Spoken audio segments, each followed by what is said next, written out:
admit that negotiations during 7 years didn't get us. Ukraine Defense Minister Alexei Reznikov revealed the plan for a counter-offensive against Russian forces.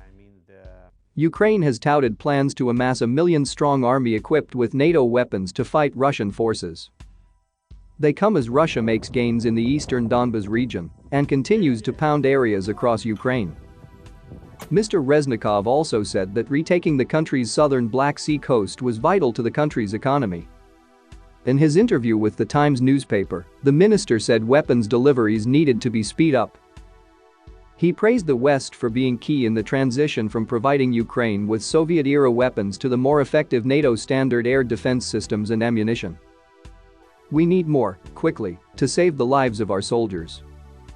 Each day we're waiting for howitzers, we can lose 100 soldiers," he said. The defense minister added, "We have approximately 700,000 in the armed forces, and when you add the National Guard, police, border guard, we are around 1 million strong." However, analysts have cautioned against taking the figure of 1 million at face value. "It's not a million-strong force that will be conducting a counterattack," Dr. Jack Wadeling, senior research fellow at the Royal United Services Institute, told the BBC. "Normally you would want operational surprise when you launch a counterattack, so announcing it publicly is partly about forcing the Russians to have to commit resources more widely to guard against this threat." Meanwhile, Russia's offensive continues relentlessly, especially in the Donetsk region.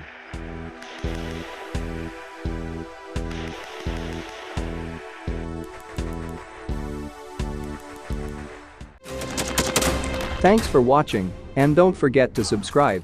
Also, if you want to support Warthog Defense, please become our member and get early access to new videos, exclusive members-only videos, and become administrator in comment section. The membership link is in the description. Rescues every day. We had a guy last week, it's 6 rescues in 6 days. He's doing the job every day.